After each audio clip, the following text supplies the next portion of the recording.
Bonjour ma reine, et sois la bienvenue sur Les Belles d'Ébène, ton sanctuaire de transformation intérieure. Aujourd'hui, on arrive à une clé essentielle, souvent oubliée dans le monde de la performance, mais sans laquelle aucune élévation ne dure: prendre soin de toi dans le processus. Trop de femmes pensent que devenir forte signifie s'épuiser, s'oublier, s'effacer.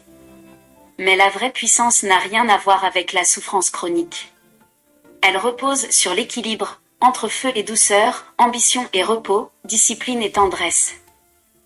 Ma reine, tu peux travailler dur sans te briser. Tu peux traverser l'inconfort sans t'éteindre. Tu es un temple vivant, et ton bien-être est un témoignage de ta sagesse et de ta foi. Dans cette dernière clé, je t'invite à revenir à l'essentiel, toi. Pas en mode égoïste, mais en mode sacré. Ma reine, retiens ceci: puissance n'est pas épuisement. Être à l'aise dans l'inconfort ne veut pas dire t'oublier, te brûler ou t'éteindre. Il s'agit d'un équilibre sacré entre effort et douceur, entre persévérance et repos. Trop de femmes confondent inconfort et souffrance. Pourtant, il y a une grande différence: l'inconfort te fait grandir, alors que la souffrance chronique te détruit. Tu dois apprendre à te régénérer, à honorer ton corps, ton cœur, ton esprit.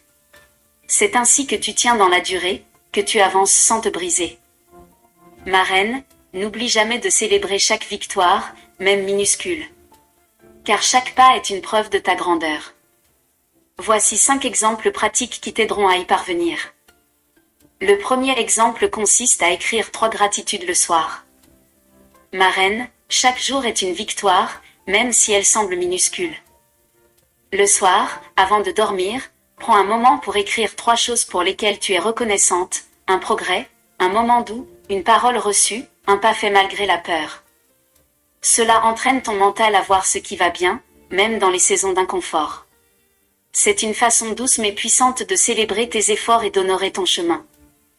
Dis-toi: je choisis de voir la lumière, même dans les petits détails.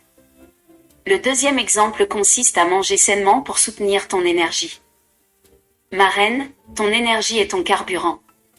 Et ce que tu mets dans ton corps influence directement ton mental, ta concentration, ton humeur et même ta foi. Choisis des aliments qui nourrissent, qui renforcent, qui honorent ton temple intérieur. Pas pour suivre une mode, mais pour soutenir ton appel.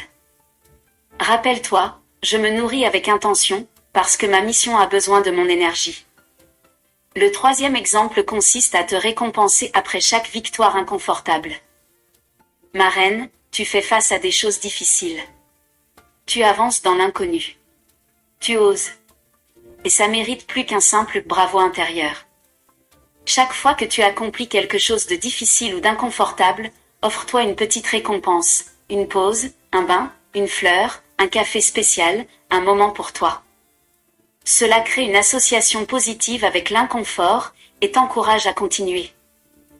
Dis-toi: je transforme l'effort en célébration, car chaque pas compte. Le quatrième exemple consiste à tenir un journal pour suivre ton évolution. Ma reine, ton journal est le livre vivant de ta transformation. Écris ce que tu ressens, ce que tu traverses, les leçons apprises, les prières, les paroles reçues. Ce n'est pas pour bien écrire, c'est pour libérer ton cœur et observer ta croissance. Relire ton journal dans quelques mois te prouvera à quel point tu avances, même si tu ne t'en rends pas compte aujourd'hui. Rappelle-toi: je suis en mouvement, et mon journal est le témoin de mon élévation. Le cinquième et dernier exemple consiste à dormir suffisamment pour restaurer ton corps et ton esprit. Ma reine, le sommeil n'est pas un luxe, c'est une arme. Pendant que tu dors, ton corps se régénère, ton esprit se nettoie, ton âme se repose. Et même Dieu parle souvent dans le silence du repos. Ne sacrifie pas ton sommeil au nom de la productivité. Choisis d'être aligné, pas épuisé. Dis-toi: je dors avec foi, car je sais que même dans le repos, Dieu œuvre en moi. En conclusion, ma reine, prendre soin de toi, ce n'est pas ralentir ton élévation, c'est la rendre durable. Car une reine ne court pas jusqu'à l'épuisement. Elle avance avec sagesse, amour et équilibre. L'inconfort fait partie du chemin. Mais la douceur est ta manière de rester debout. Alors sois douce avec toi-même, sans jamais perdre ta rigueur intérieure. Ma reine, retiens bien ceci: Tu n'es pas plus puissante quand tu t'épuises. Tu es plus puissante quand tu es alignée. Quand ton cœur, ton corps et ton esprit marchent dans le même rythme que Dieu. Apprends à t'honorer même au cœur du combat. Célèbre les petites victoires. Nourris ton âme. Repose-toi sans culpabilité. C'est comme ça que tu tiens la distance. C'est comme ça que tu bâtis une élévation durable. L'inconfort te transforme, mais c'est le soin que tu te portes qui te garde debout.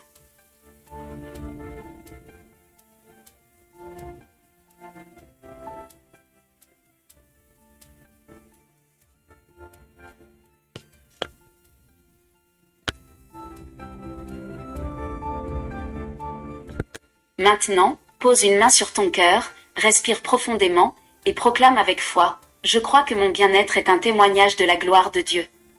Je suis temple du Saint-Esprit, et je prends soin de moi avec amour, force et sagesse. Répète-le 7 fois de suite, et laisse cette vérité s'enraciner en toi. À toi de jouer, maintenant, ma reine. Partage en commentaire, quelle est ta manière préférée de prendre soin de toi après avoir affronté un défi? Ton conseil peut inspirer une autre reine à s'honorer pleinement.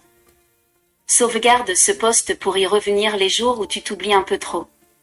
Partage-le avec une femme forte qui a besoin de douceur. Like si tu choisis aujourd'hui de te traiter comme une œuvre sacrée. Abonne-toi pour continuer ce chemin de transformation ensemble. Et surtout reste connecté à ma chaîne pour ne pas rater les prochaines vidéos qui te donnent encore d'autres clés pour être à l'aise dans l'inconfort. Que Dieu te bénisse et à bientôt.